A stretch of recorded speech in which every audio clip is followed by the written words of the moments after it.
मुझे लगता है इस बार मकड़ी अपनी स्थायी जगह खोजने में कामयाब रही है। इसकी मेहनत बेकार नहीं जाएगी।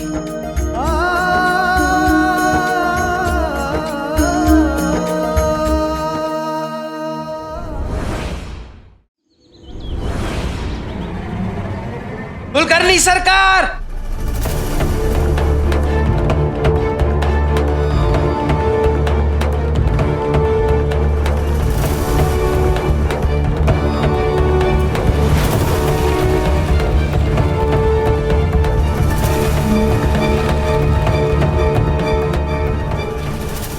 लगता है संस्कार भूल गया है। तो नहीं, संस्कार ही तो सीख रहा हूं मैं कि कैसे मेरा और तात्या का नाम खराब करके, हम दोनों के बीच में शक की दीवार खड़ी करके, हमारे व्यवसाय को बर्बाद करके कैसे आप ये मुंह मीठा कर रहे हैं।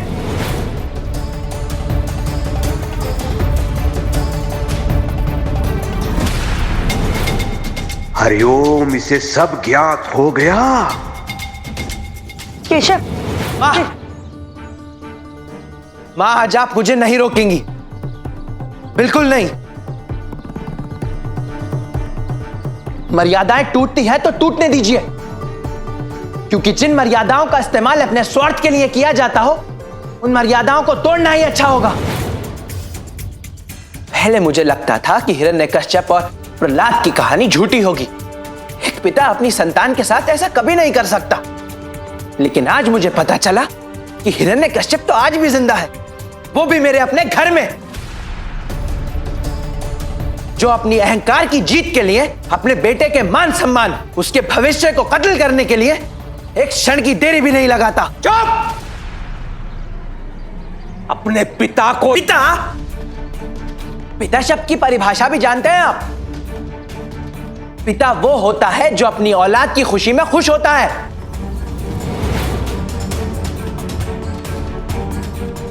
जो अपनी संतान को कामयाब बनाने के लिए अपनी एड़ी चोटी का जोर लगा देता हो। बताइए, वो इंसान अपने आप को पिता कैसे कह सकता है जो अपनी बेटी की बर्बादी की साजिश करता हो?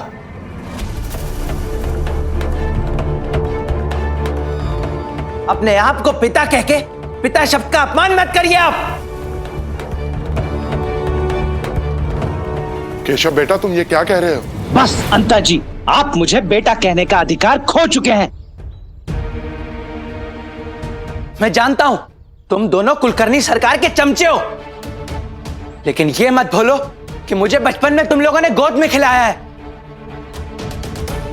कम से कम उस रिश्ते का तो लिहाज रख लेते। केशव, यहां पे सब लोग तुमसे बड़े हैं। अगर इनका सम्मान नहीं कर सकते तो तुम्हें इनका अपमान करने का भी कोई अधिकार नहीं है। सम्मान बड़ा या छोटा होने से तय नहीं होता। सम्मान उसका होता है जिसमें बड़प्पन हो, और यहां ऐसा कोई भी नहीं है।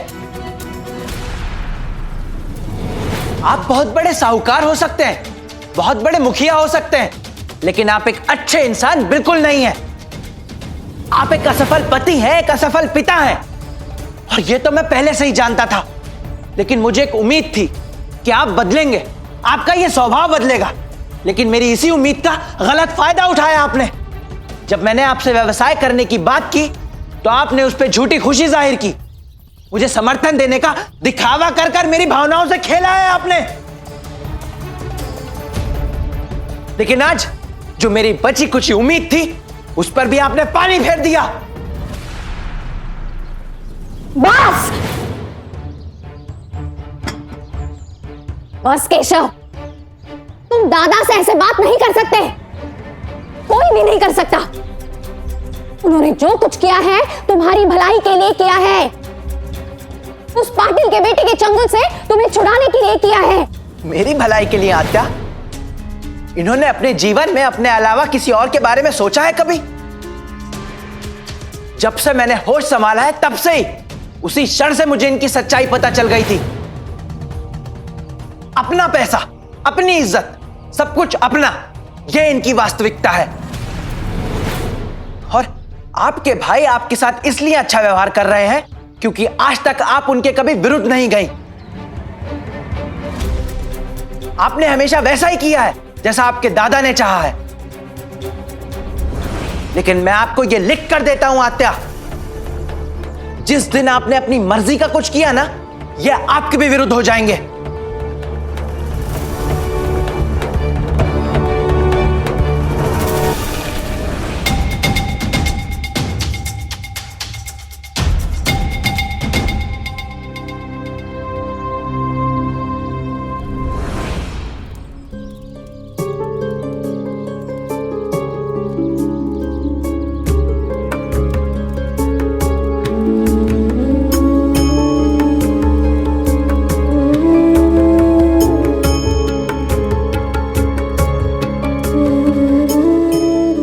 इसका मतलब कुलकर्णी सरकार को केशव का मेरे साथ काम करना राज नहीं आया। शायद। मतलब वो हम दोनों को कभी एक साथ काम करने नहीं देंगे। और अगर हमने भविष्य में कोई नया व्यापार शुरू किया तो दोबारा वो कोई चाल चलकर काम बंद करा देंगे। फिर हम क्या करेंगे साई? साई, आप कुछ बोल क्यों नहीं रहे? चुप क्यों हैं आप? वो देखो तात्या,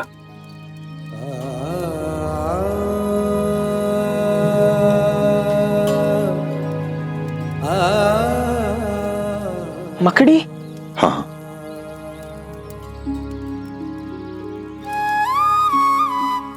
जानते हो तात्या, इसने जाला बनाने की कितनी कोशिश करी ताकि ये उसमें रह सके। सबसे पहले इसने बाहर उस पेड़ पर जाला बनाया था, पर हवा का तेज झोंका आया और जाला टूट गया। पर मकड़ी ने हार नहीं मानी। दूसरी बार इसने एक बैलगाड़ी पर जाला बनाया, क्योंकि बैलगाड़ी बहुत दिनों से बाहर खड़ी थी। पर जैसे ही जाला बनकर तैयार हुआ, गाड़ीवान आ गया और उसने उसमें बैल जोत दिए। जाला फिर टूट गया, पर मकड़ी ने हार नहीं मानी। और देखो, अब ये मकड़ी यहां अंदर आ गई है। फिर से अपना जाला बुनने की कोशिश कर रही है। ये फिर से अपना बसेरा बसाने का प्रयास कर रही है। मुझे लगता है इस बार मकड़ी अपनी स्थायी जगह खोजने में कामयाब रही है। इसकी मेहनत बेकार नहीं जाएगी, है ना?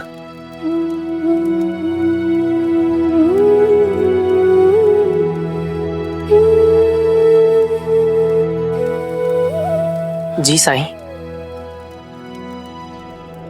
मुझे लगता है तुम्हें भी इस मकड़ी से सबक लेने की जरूरत है कि जिंदगी की राह में चाहे कितनी ही रुकावटें, कितनी ही बाधाएं, कितनी ही परेशानियां क्यों ना आए,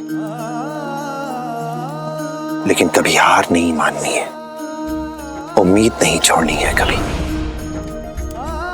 बल्कि सबक लेकर आगे बढ़ते जाना है। साईं, मैं तो कर लूंगा, लेकिन केशव का क्या? उसका तो दिल टूट गया है।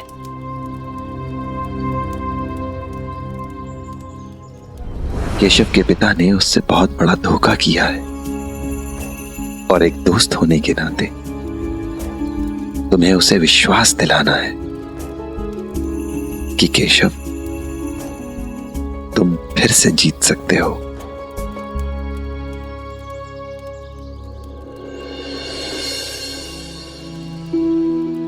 आपने बिल्कुल सही कहा साईं। एक बार आपकी बात ना मानने की गलती कर चुका हूं, अब दोबारा नहीं करूंगा। मैं केशव के साथ हमेशा रहूंगा, फिर चाहे कुछ भी हो जाए, फिर चाहे हमें कितनी भी मेहनत करनी पड़े, कितनी भी परेशानियों का सामना करना पड़े, हम करेंगे। हम अपना कारोबार फिर से स्थापित करके रहेंगे साईं।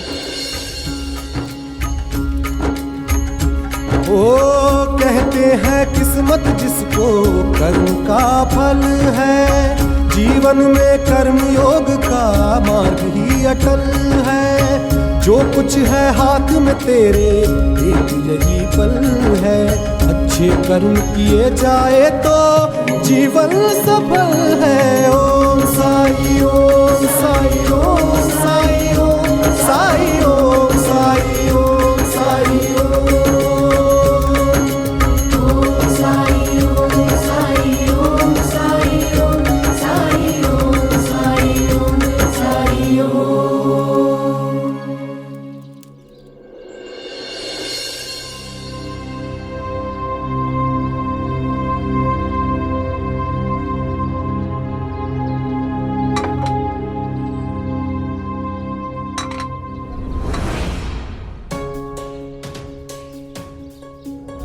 पहले मुझे लगता था कि हिरण्यकश्यप और प्रहलाद की कहानी झूठी होगी।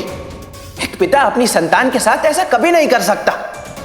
लेकिन आज मुझे पता चला कि हिरण्यकश्यप तो आज भी जिंदा है, वो भी मेरे अपने घर में।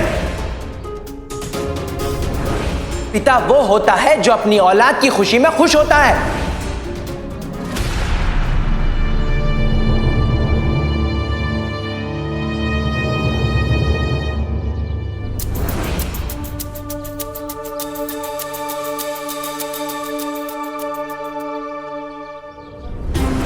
केशव तो अब मेरे वश में आने से रहा। अच्छा होगा कि गोविंदा पर मैं नियंत्रण बनाकर रखूं। आज विश्वनाथ की बरसी है, मुझे इस मौके का फायदा उठाते हुए आज ही शुरुआत करनी चाहिए। हरिओम। अहो, पूजा की तैयारियां हो गई है। उस कायर और डरपोक विश्वनाथ के लिए मुझे पूजा करने में कोई दिलचस्पी नहीं है।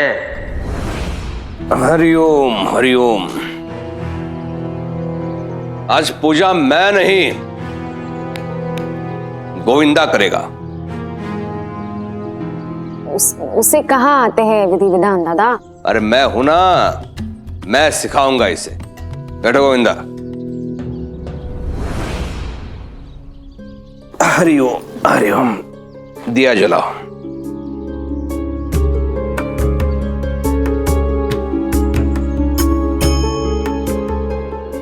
तिलक लगाओ।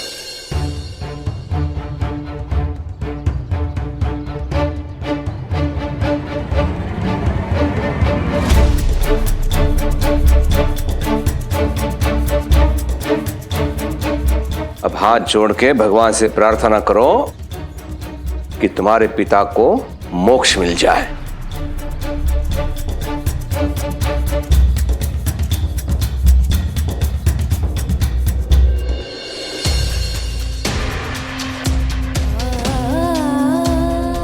अरे नहीं नहीं नहीं। अब वट सावित्री का व्रत है मेरा, पैर छूने पड़ते हैं।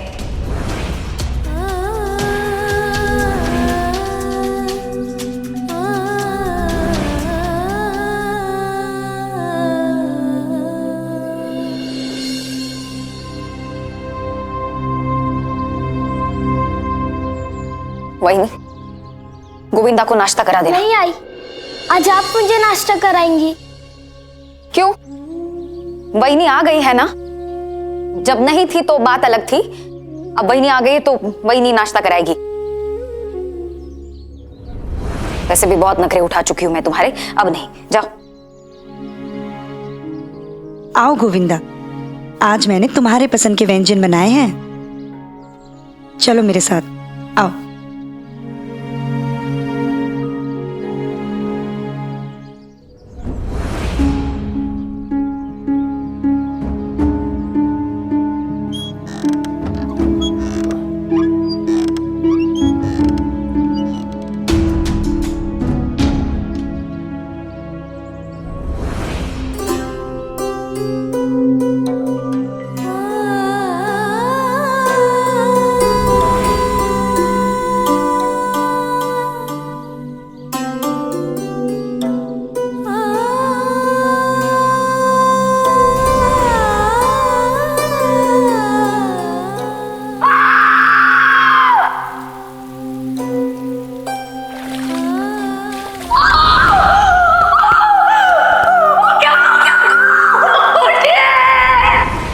गोविंदा बिल्कुल आपकी तरह है।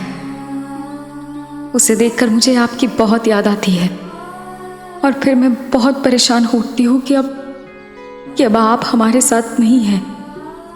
हमें छोड़कर क्यों चले गए आप? चिऊ, चिऊ, चिऊ है?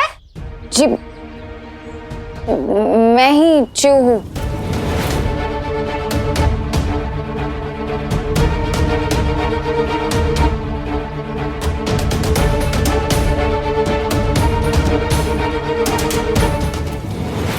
हे देवा, चिऊ ये कैसे हुआ?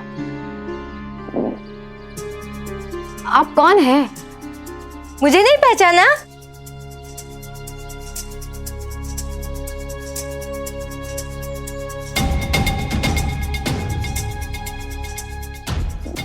वृंदा?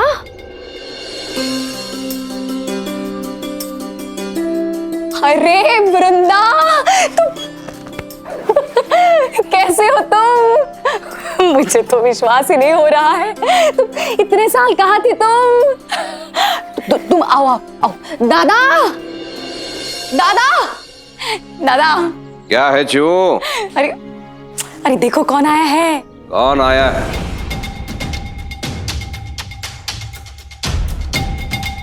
कौन है ये? अरे दादा, पहचाना नहीं?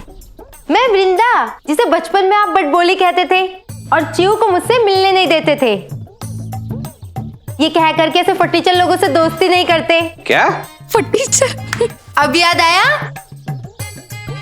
नहीं याद आया? अच्छा आपको वो याद है उधर? याद आया, सब कुछ याद आ गया।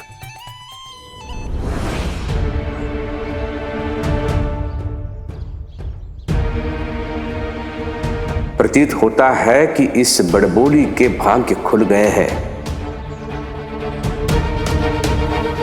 भिक्षाम दे।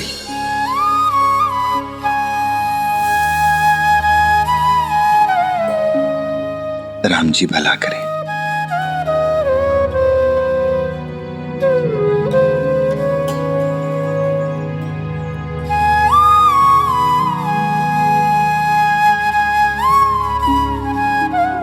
भिक्षा दे माई।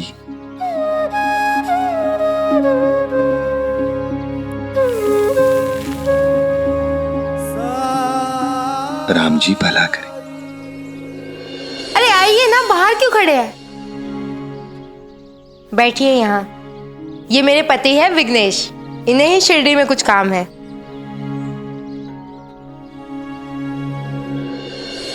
प्रणाम सरकार। हरिओम। सच कहूं तो वृंदा से पहले मैं आपसे मिलना चाहता था। वो तो इसने रोक लिया कि इसकी सहेली का घर है, इसलिए पहले ही अंदर जाएगी। मुझसे मिलना चाहते थे? क्यों? मैं निर्माण क्षेत्र के व्यवसाय में हूं और गोकुलदास जी ने मुझे शिरडी में पाठशाला के निर्माण के लिए भेजा है। इस पत्र में सब लिखा है।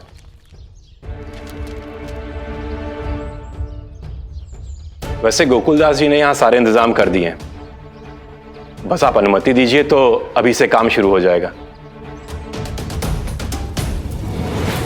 बेड़ा गर्क हो इस गोकुल दास का। क्या जरूरत थी पाठशाला बनवाने की शिरडी में? हरिओम हरिओम। किसी भी कार्य में अगर गांव का हित निहित है तो मैं उसका स्वागत करता हूं। वैसे मैं कुछ दिनों के लिए शिरडी से बाहर जा रहा हूं, लेकिन चिंता मत करिए, आपके कार्य में कोई बाधा नहीं आएगी। धन्यवाद सरकार। अब अनुमति दीजिए, लोग मेरा इंतजार कर रहे होंगे और मुझे जाकर कार्य शुरू कराना चाहिए। चले वृंदा।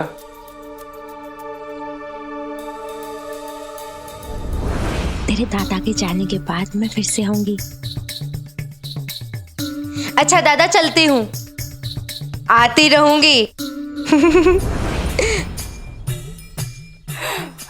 क्या फुसफुसा रही थी तुम्हारे कान में? कुछ नहीं, वो औरतों की बातें। बिल्कुल नहीं बदली है, वैसे ही है बड़बोली। इससे संभल के रहना तुम चिऊ। ये ध्यान में रखना चिऊ, तुम श्रेष्ठ कुल से हो। तुम्हारा मान सम्मान प्रतिष्ठा औरों से कई अधिक है। समझ रही है ना मैं क्या बोल रहा हूं? और यहां पर होगा विद्यालय का मुख्य द्वार, जिस पर एक अर्धचंद्राकार पट्टी होगी और उस पर पाठशाला का नाम लिखा जाएगा। और यहाँ पर गमले होंगे।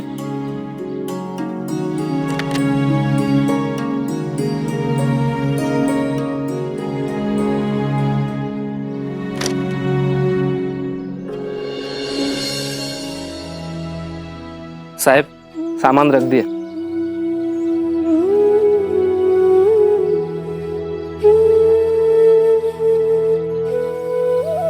बहुत अच्छे, शुक्रिया। काका, यहाँ क्या बनने वाला है? आप लोगों के लिए नई पाठशाला। सच्ची? बिल्कुल सच्ची।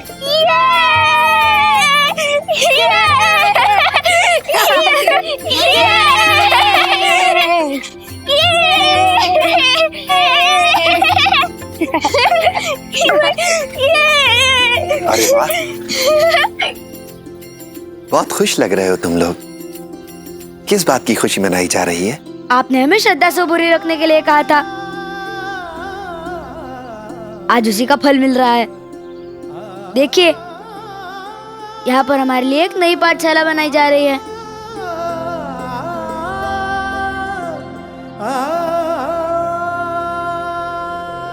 साईं,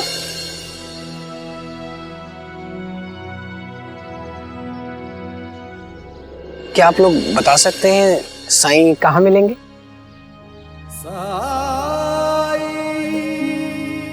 यही साई है।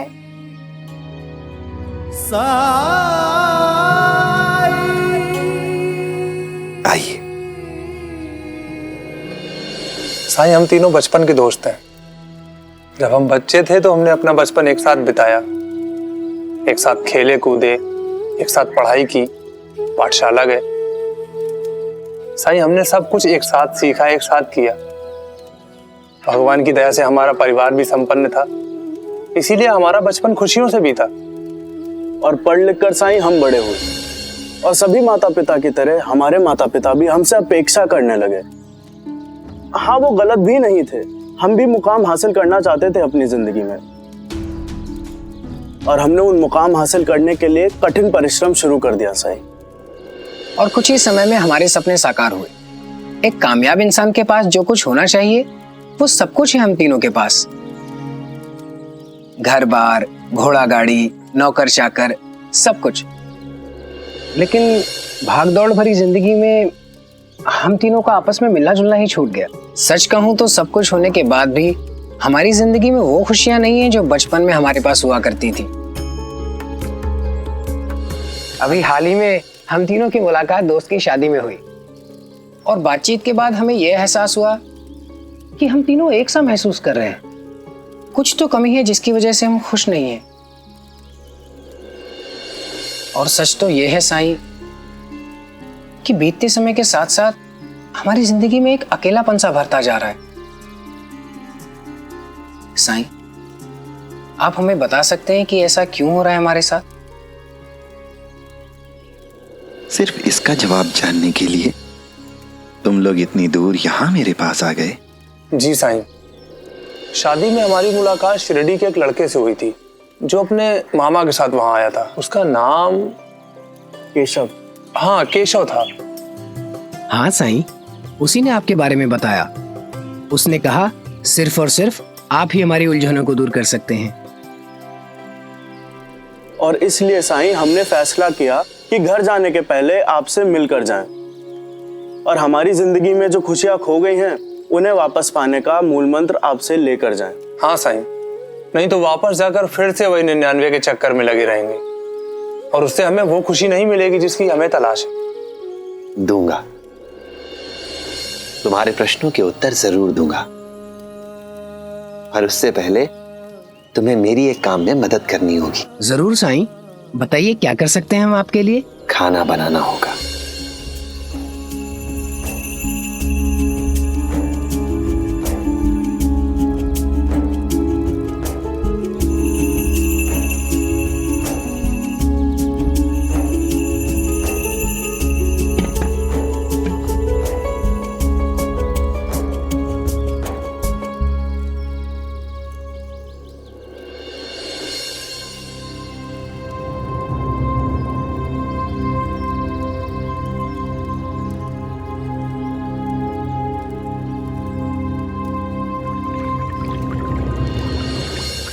तुम्हें पक्का यकीन है कि हमने यहाँ पर आकर कोई गलती नहीं की?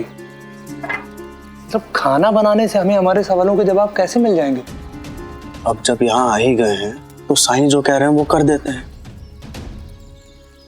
याद है ना केशव ने क्या कहा था? कि साईं का समाधान बताने का तरीका निराला है, और क्या पता हमें अपने सवालों का जवाब इस तरीके से मिल जाए।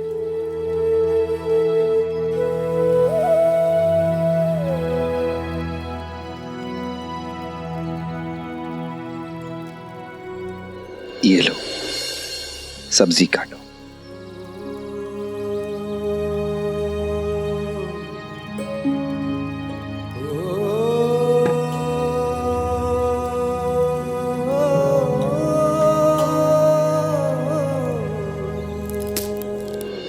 आओ आओ, पहले ये बता तेरे दादा गए ना? हाँ हाँ, अब हम लोग बैठकर आराम से बातें करेंगे। वरना वो तेरे खड़ूस दादा वृंदा। अरे इसमें मैंने क्या गलत कहा? वो तेरे भाई है, इसका मतलब ये तो नहीं है कि सच को सच नहीं मानेगी। बहुत सालों के बाद तेरे बाड़े में घुसने का मौका मिला है। हाँ, जरा देखूं तो तेरे बाड़े में क्या क्या बदला है।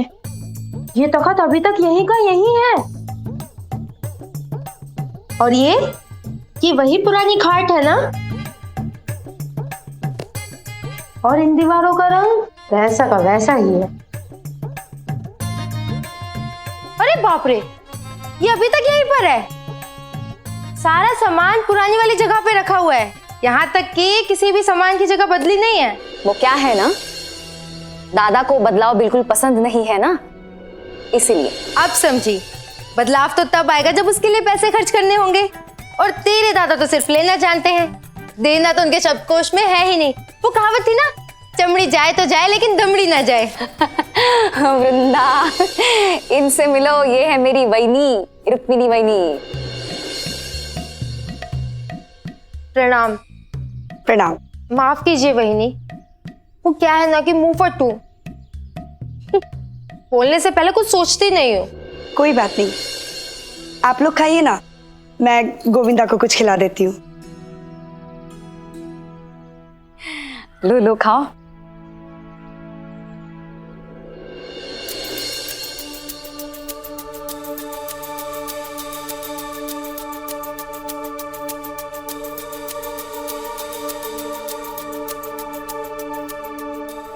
ये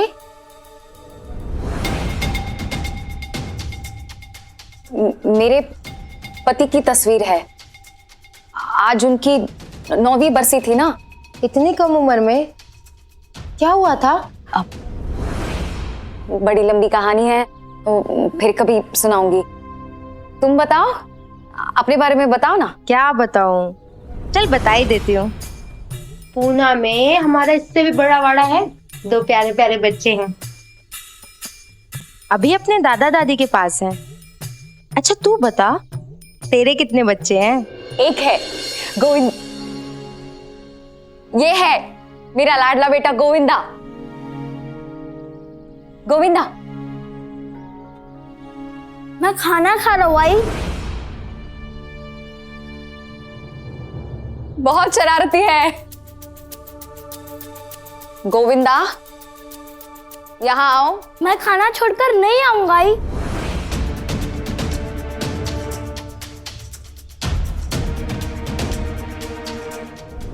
पकोड़े खाओ ना। गोविंदा, आई से ऐसे बात नहीं करते हैं। आई बुला रही है ना, जाओ।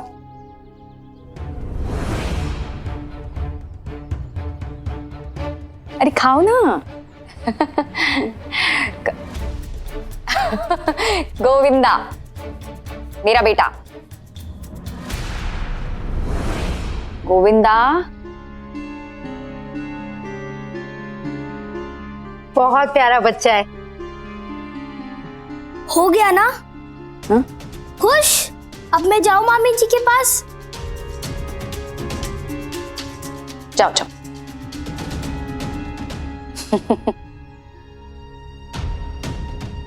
पागल है।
मन में साई के क्या है कौन जान पाए।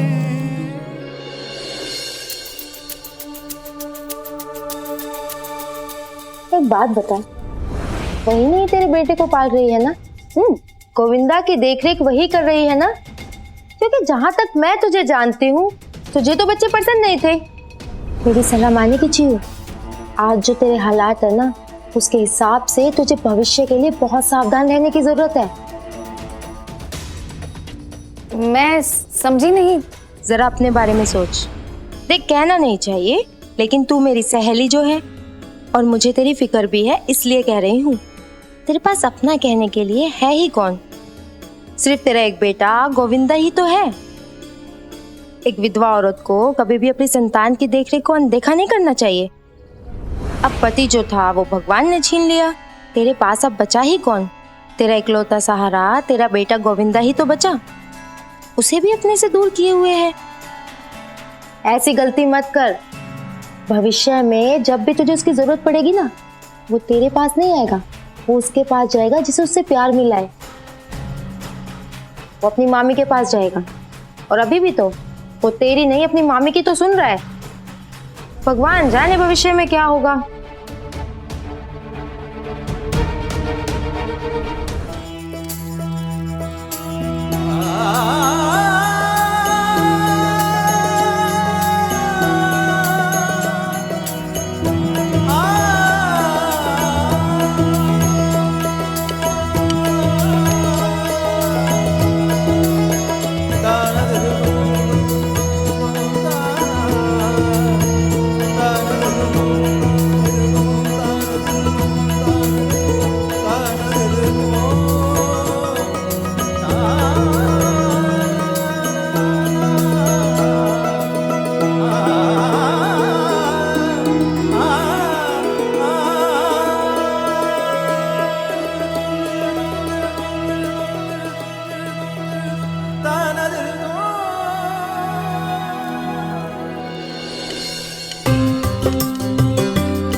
लो साईं, तुम्हारे कहे अनुसार हम थालियां लेकर आ गए। साईं, कुछ थालियां हमारे पास थी और ये चांदी और पीतल की थाली हम किसी से मांग कर लाए हैं। शुक्रिया। अब ये थालियां वहां एक के बाद एक करके रख दो। जाओ।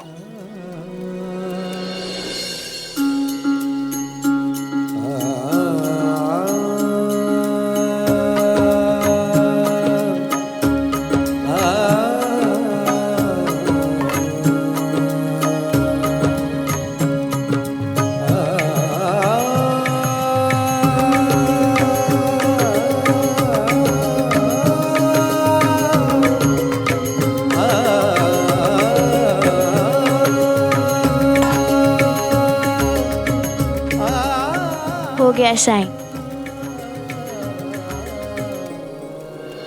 यहां आकर खड़े हो जाओ। जी साईं।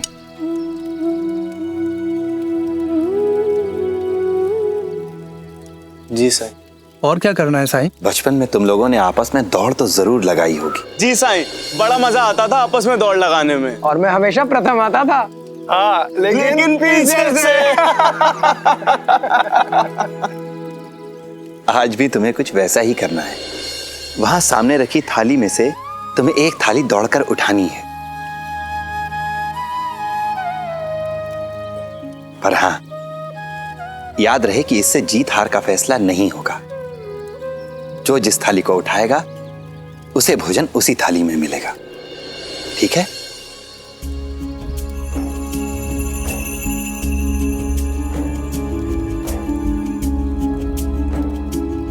इस चांदी की थाली को तो मैं ही लेके रहूंगा। देखता हूं इस चांदी की थाली को मुझसे कौन छीनता है।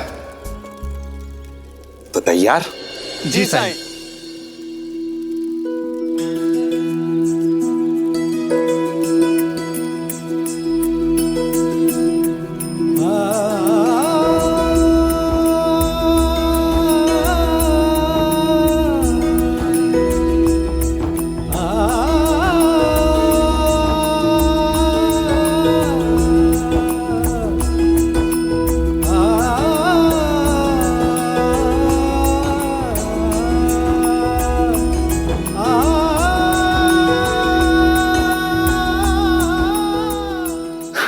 ले, वरना रोता रहेगा।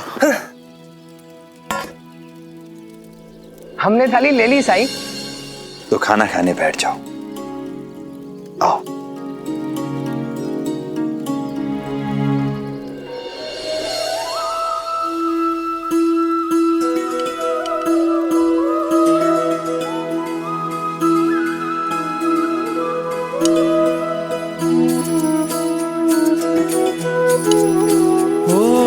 जिसके हृदय में दया भरी हो, करुणा में जो सर्वोपरि हो, निर्बल का जो बने सहारा, हृदय वही तो हरि का धाम। हरे कृष्णा हरे राम, हरे कृष्णा हरे राम।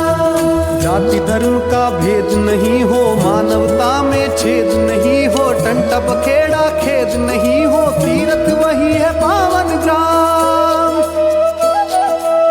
हरे कृष्ण हरे राम, हरे कृष्ण हरे राम।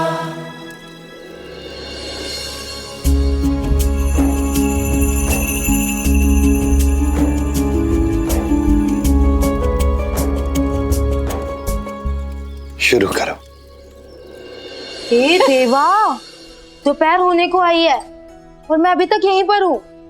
तो थोड़ी देर में दोपहर का खाना खाने मेरे पति घर आने ही वाले होंगे और मैं यहाँ बैठ के गप्पे मार रही हूँ। कुछ बनाया भी नहीं है।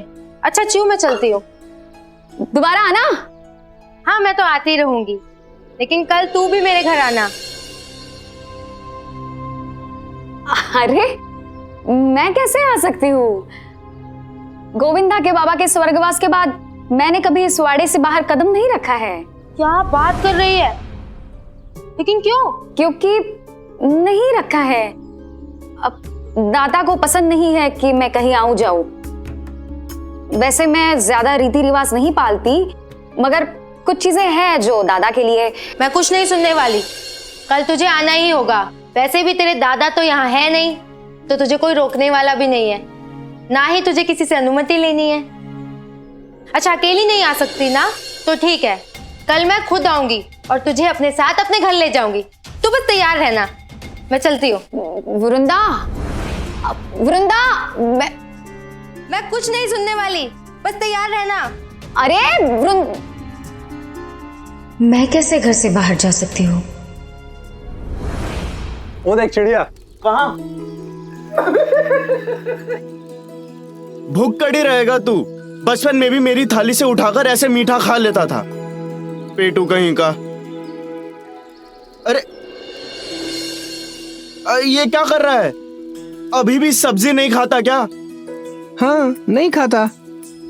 अब तो तुझे ये भी याद होगा कि तू मेरे घर आकर आई से कैसे मेरी शिकायत किया करता था कि मैं अपनी सब्जी गाय को खिला देता हूँ। याद है?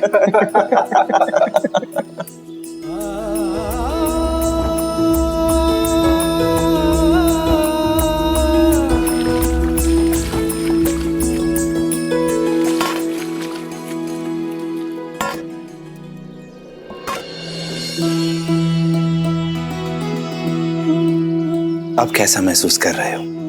बहुत अच्छा साईं। केशव ने बिल्कुल सही कहा था। यहाँ आकर हमें कुछ बदलाव तो आया है। हाँ साईं, हमें अंदर से खुशी महसूस हो रही है, लेकिन समझ नहीं आ रहा ये सब कैसे हुआ। क्या ये आपका चमत्कार है साईं? आओ बैठो।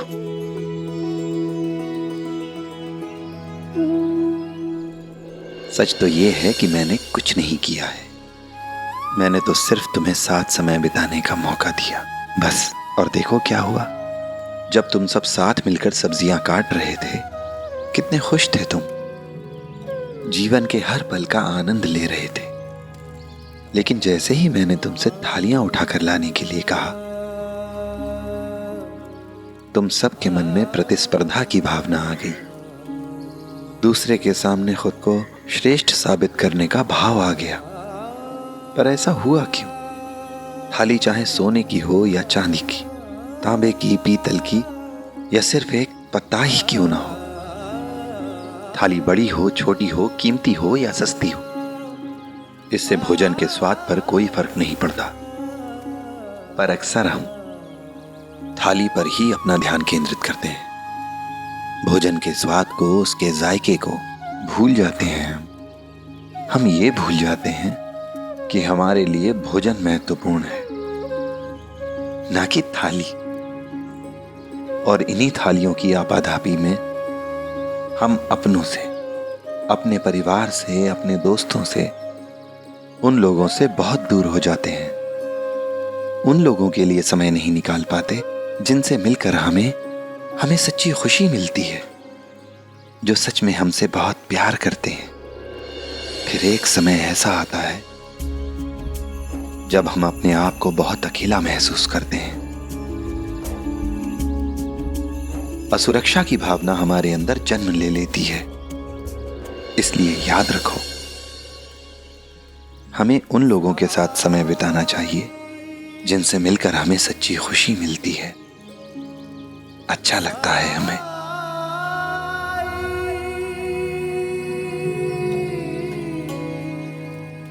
अब कल्पना करो कि यह जीवन एक भोजन है और नौकरी, पैसा, समाज में इज्जत, रुतबा, ओहदा, धन, दौलत, संपत्ति, ये सब अलग अलग तरीके की थालियां हैं। पर हम में से अक्सर लोग थालियों पर ही ध्यान केंद्रित करते हैं।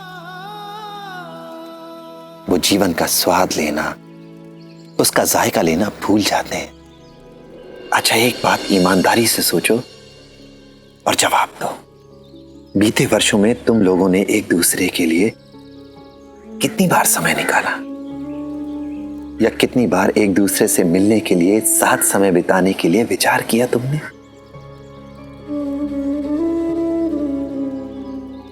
एक दूसरे को दिल से याद किया, सोचा? नहीं ना।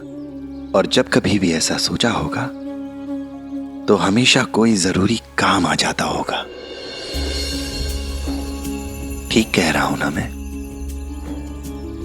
हाँ साईं, लेकिन आप कह रहे हैं साईं, यहाँ आकर हम तीनों दोस्तों ने एक साथ समय बिताया, इसीलिए हमें खुशी महसूस हो रही है। पर साईं, साथ तो हम उस शादी में भी थे, उस समय हमें ऐसी खुशी क्यों महसूस नहीं हुई? क्योंकि वहां तुम दोस्त की नहीं, अतिथि की हैसियत से गए थे, और वहां समाज के सामने, एक दूसरे के सामने तुम खुद को श्रेष्ठ साबित करने में लगे रहे। इसलिए तुम मिलकर भी नहीं मिल सके। तुम्हारे परिवार के कपड़े कैसे हैं, तुम्हारे गहने कैसे हैं, तुम दूसरों के सामने खास लगो, अलग लगो, विशिष्ट लगो, इसी पर तुम्हारा ध्यान केंद्रित रहा। और एक दूसरे के सामने होने पर भी तुम सच मायने में एक दूसरे से मिल नहीं सके। सच मायने में वो शादी भी एक तरह की थाली ही थी। लेकिन यहां तुम सब एक दूसरे से मिलकर बहुत खुश थे, मिलकर काम कर रहे थे, क्योंकि ना तो तुम्हारे मन में कुछ पाने की लालसा थी और ना कुछ खो जाने का डर। यहां कुछ साबित नहीं करना था तुम्हें। इसीलिए तुम बिना किसी तनाव के, बिना किसी बोझ के, बिना किसी चिंता के एक दूसरे के साथ बहुत खुश थे। ठीक वैसे ही जैसे तुम अपने बचपन में हुआ करते थे। केवल एक उस पल को छोड़कर जब तुम सब ने एक दूसरे की थालियां देखी और सोचा कि मुझे वो महंगी वाली चांदी की थाली क्यों नहीं मिली।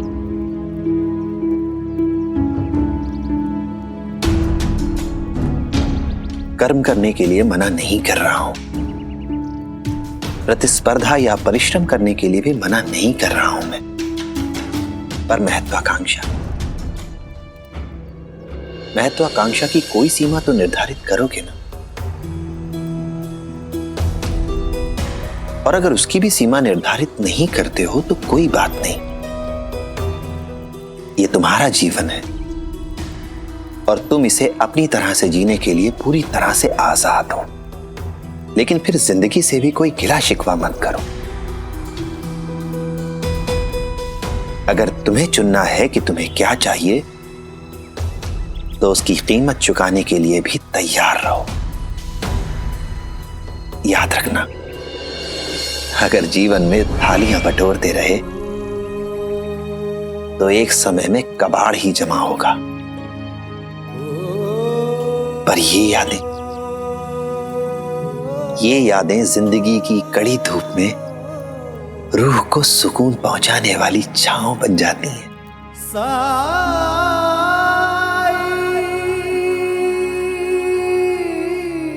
साईं, धन्यवाद। आपने हम सबकी आंखें खोल दी।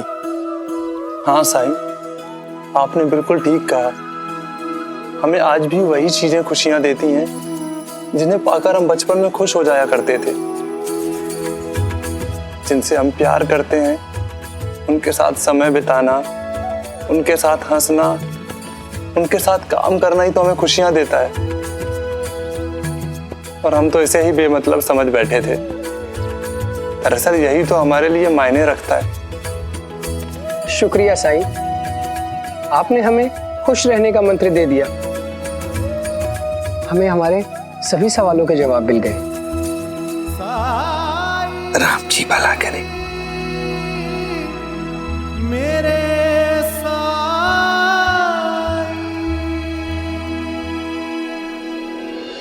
क्यों नहीं समझ रही हो वृंदा? मैं नहीं आ सकती।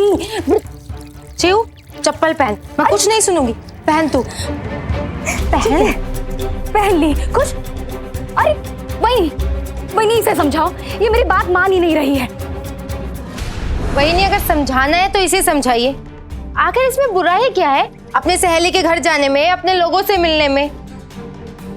इतने सालों में दुनिया कहां से कहां पहुंच गई, लेकिन शिरडी अभी भी वहीं के वहीं पुराने विचारों में फंसा हुआ है। हाँ, लेकिन यही सच्चाई है। हम जहाँ रहते हैं वहाँ के रीति रिवाजों का तो मान रखना ही पड़ेगा ना। यहाँ के लोग शहर के लोगों की तरह खुले विचारों के नहीं हैं। पता नहीं क्या सोचेंगे जब वो च्यूताई को वाड़े से बाहर देखेंगे। कैसी प्रतिक्रिया करेंगे, कैसी बातें करेंगे। लोग क्या सोचेंगे, क्या कहेंगे, इस डर से डर रही है ना? तो आप निश्चिंत हो जाइए। लगता है आप भी इस वाड़े से बाहर नहीं निकलती। मुझे शिरडी आए हुए सिर्फ एक दिन हुआ है और मैंने यहाँ एक दो विधवा औरतों को भी देखा है जो बाहर रास्ते में। अरे वो निचली जाति की औरतें हैं, उनको अपना पेट भरने के लिए, परिवार पालने के लिए घर से बाहर निकलना पड़ता है। उनके पास जीवन यापन का दूसरा कोई विकल्प नहीं है। पर मेरे साथ तो ऐसा कुछ नहीं है। और वैसे भी दादा का कहना है कि हमारे परिवार की, हमारी जाति की विधवा औरतें अपनी देवड़ी के बाहर कदम नहीं रखती है। तो तू अपने दादा से डर रही है? हे भगवान, चिऊ, तुझे और तेरे दादा को मैं बचपन से जानती हूँ। तू उनकी लाडली बहन है, लाडली। तुझ पर गुस्सा हुए कभी? और गलती से गुस्सा हुए भी तो थोड़ा ठाट धपाट देते हैं। तू बाकी लोगों से अलग है। और डांट पड़ेगी तो वही पुराने वाले दिनों की तरह, जब तुम मुझसे मिलने आती थी और दादा तुझे डांटा करते थे। याद है चिऊ तुझे? फिर भी तू छुपते छुपाते आती थी ना, है कि नहीं? चिऊ चल। वृंदा, चल वृंदा, च्यूताई के पहले के समय में और आज के समय में जमीन आसमान का अंतर है। मत ले जाइए इन्हें। वही नहीं, समय पहले भी वही था और अब भी वही है। आप बिल्कुल चिंता मत कीजिए, मैं खुद चिऊ को छोड़ने आऊंगी। और वैसे भी दादा तो यहाँ है नहीं, और किसी ने देख भी लिया तो कुलकर्णी सरकार की लाडली बहन के बारे में बोलने की किसकी हिम्मत होगी। चिऊ तो चल। वृंदा, वृंदा रुको। वृंदा, वृंदा, वृंदा, 9 साल हो गए मैंने इस वाड़े से बाहर कदम नहीं रखा है। चिऊ, तू इस वाड़े के बाहर कदम रख चुकी है।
ये वृंदा समझ क्यों नहीं पा रही है? बचपन में एक बच्चे का नियम तोड़ना और एक विधवा का नियम तोड़ना, दोनों में जमीन आसमान का अंतर है। भगवान ना करे ये बात सरकार को पता चले, वरना अनर्थ हो जाएगा।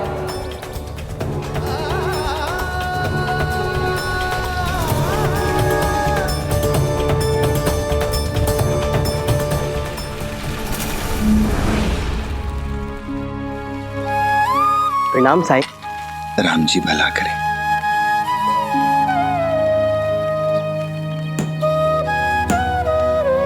भिक्षाम दे। प्रणाम साईं। राम जी भला करे। मैं अभी आई।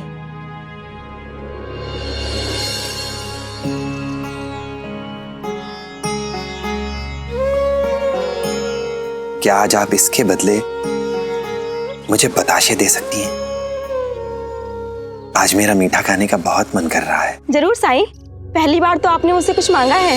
मन में साई के क्या है कौन जान पाए। ओम साई ओम साई ओम साई ओम साई ओम साई ओम साई ओम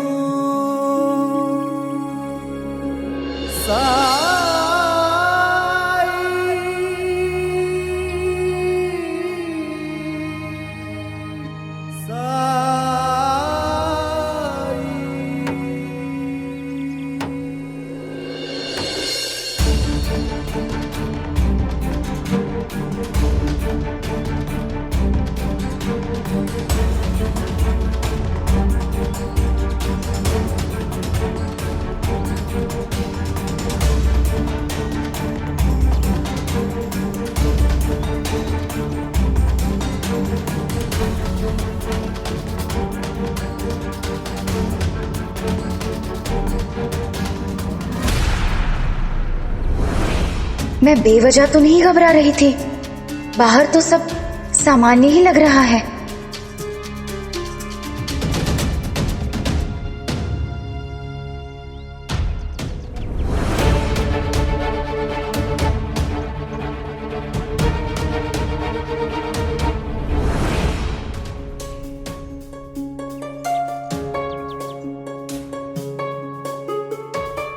अरे देवा, शिरडी तो आज भी वैसी की वैसी ही है।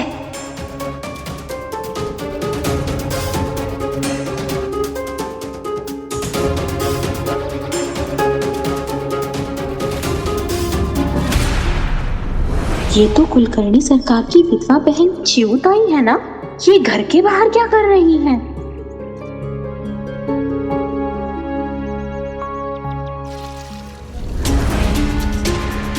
अरे, सरकार की बहन क्यों घर से बाहर? वैसे तो सरकार बड़े नियम वाले हैं, पता नहीं आज अपनी विधवा बहन को घर से बाहर कैसे निकलने दिया। अरे क्या इधर उधर देख रही है? जल्दी चलना, वैसे भी मुझे तुझसे बहुत सारी बातें करनी है और तुझे बहुत सारी बातें बतानी है। चलना।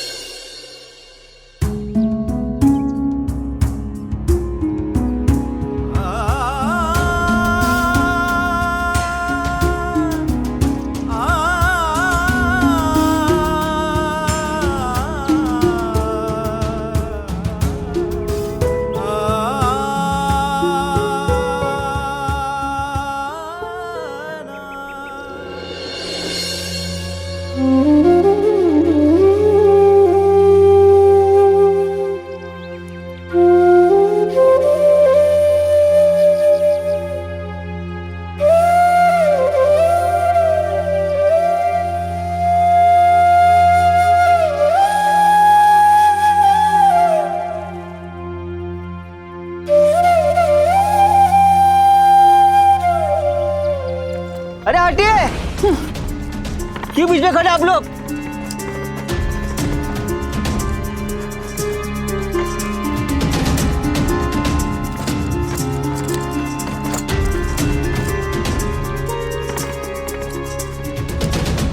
अरे अरे अरे, कहाँ बीच रास्ते में खड़े हैं आप लोग?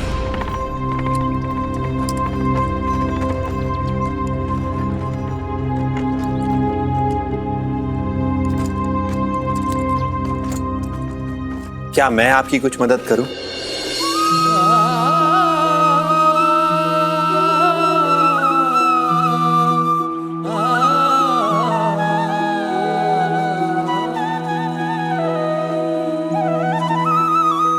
मेरा हाथ थाम लीजिए। आप जहां तक जाना चाहते हैं वहां तक मैं आपको पहुंचा दूंगा।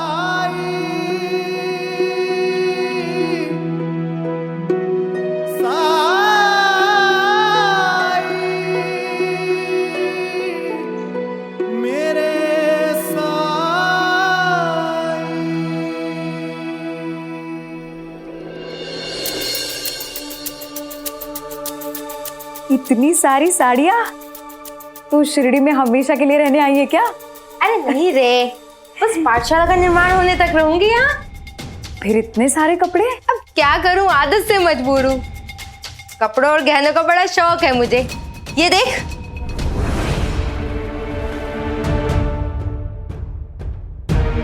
इसलिए जहां भी जाती हूँ सारे साजो सम्मान के साथ जाती हूँ। हालांकि इनकी सुरक्षा को लेके ही मेरे पति देव की रातों की नींद खराब रहती है।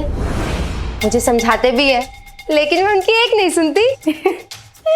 ये सुनकर मुझे बिल्कुल भी हैरानी नहीं हो रही है। तू तो ऐसी ही थी शुरू से। तू तो ऐसे बोल रही है जैसे कि मैं तुझे जानती नहीं। तुझे भी तो बड़ा गहना का शौक था। रुक, तुझे कुछ दिखाती हूँ।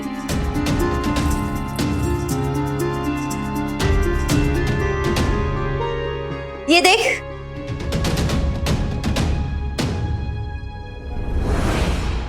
ये मेरी सासूबाई ने दिया है। ये हार मुझे मेरी मुंह दिखाई की रस्म में मिला था।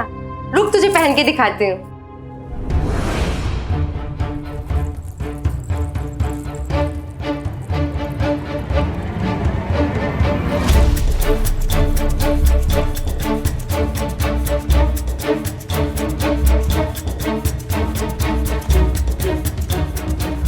तुम्हारी ये जुल्फें, इन्हें खुले रहने दिया करो।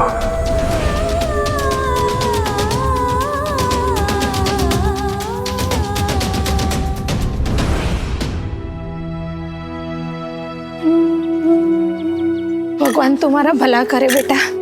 तुम्हारा बहुत बहुत धन्यवाद। ये तो मेरा फर्ज है। बताइए, कहाँ जाना है आप लोगों को? मंदिर, मंदिर जाना है हमको।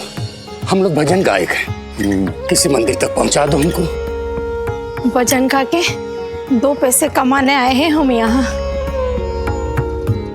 आइए।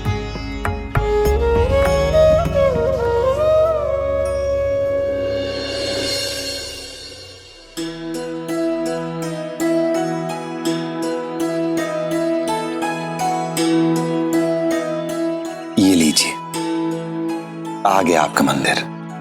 शुक्रिया बेटा। कुछ और जरूरत हो तो मुझे बताइएगा। नहीं नहीं बेटा, तुमने हमारे लिए बहुत किया है। अब तो ये हम पर निर्भर करता है कि हम अपने लिए स्वयं क्या कर पाते हैं। थोड़ी देर बाद आपसे फिर मिलूंगा। बेटा, तुम्हारा नाम क्या है?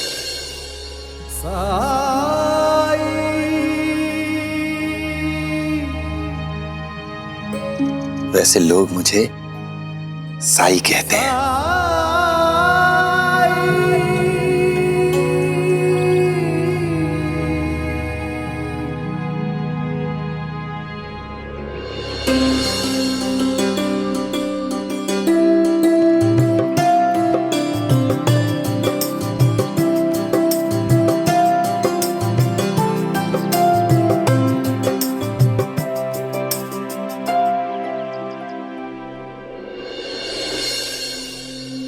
और ये देख, है ना सुंदर? सुंदर है। और हाँ, ये लाल साड़ी देख, मेरे पति ने दी है सालगिरह पर। अब तू तो जानती है कि मुझे चटक रंग कितने पसंद है। क्या तू विश्वास कर सकती है कि शिरडी की वृंदा जो कभी तेरे पुराने कपड़े और उतरन पहनती थी, आज उसके पास अब तो इतने सारे गहने और साड़ियां हैं। मैंने तो कभी सपने में भी नहीं सोचा था कि इतना सब कुछ होगा मेरे पास।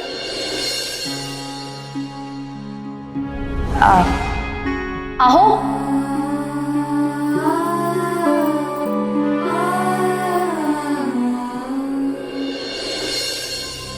और तुझे पता है चिऊ, मेरे पति को ना उपहार देने की बहुत आदत है, हमेशा गहने और साड़ियां लाकर देते रहते हैं। अगर तुझे इन साड़ियों में से कुछ चाहिए तो तू ले जा।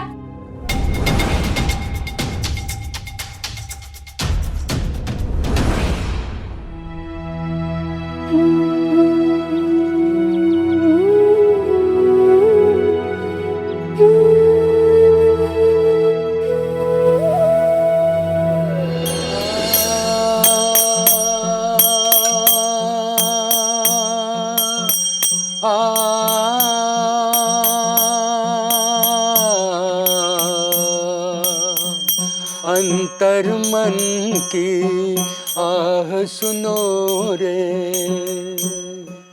अंतर मन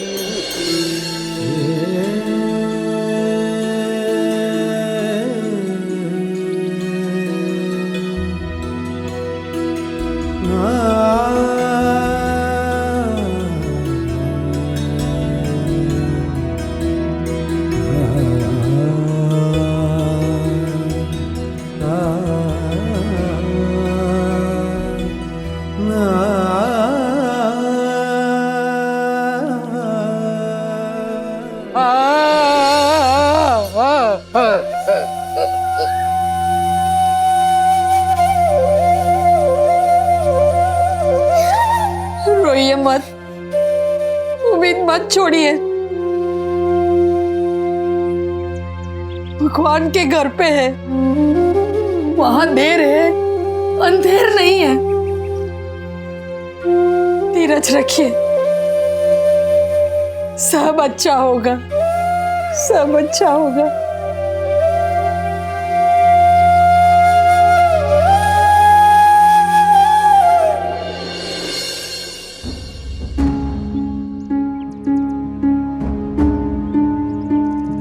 साईं, मुझसे इनका दुख देखा नहीं जा रहा। ये लोग इसलिए रो रहे हैं क्योंकि आज इन्हें किसी ने भी पैसे नहीं दिए हैं। मैं आज अपनी सारी कमाई इन्हें दे देती हूँ। नहीं लक्ष्मी, ऐसा बिल्कुल मत करना। ये स्वाभिमानी है, भीख नहीं चाहते, ये अपनी प्रतिभा से पाना चाहते हैं। तो फिर हम इनके लिए कुछ नहीं कर सकते? ऐसा किसने कहा?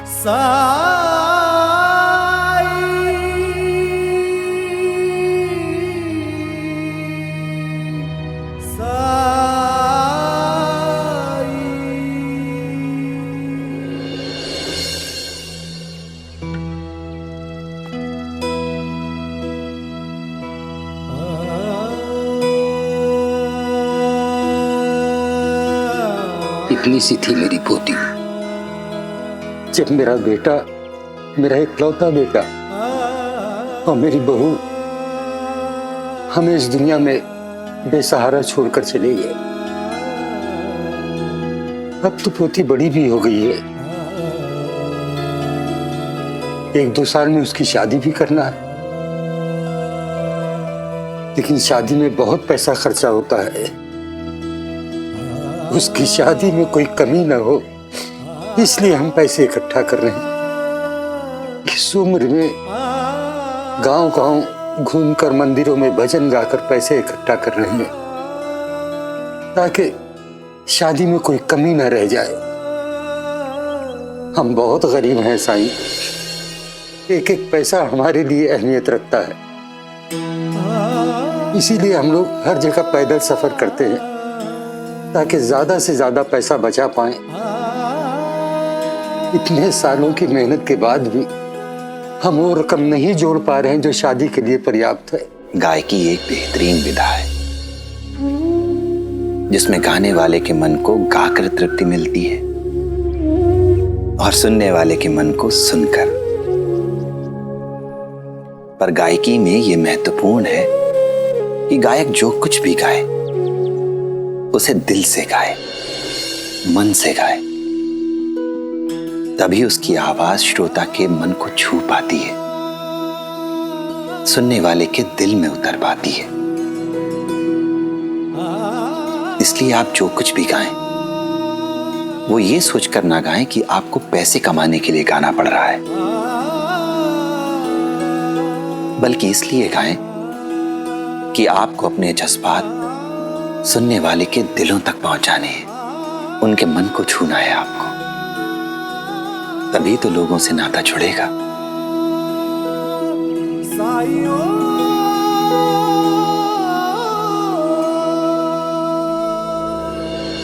लेकिन कैसे? हमें तो हर समय पैसा कमाने की चिंता सताती रहती है।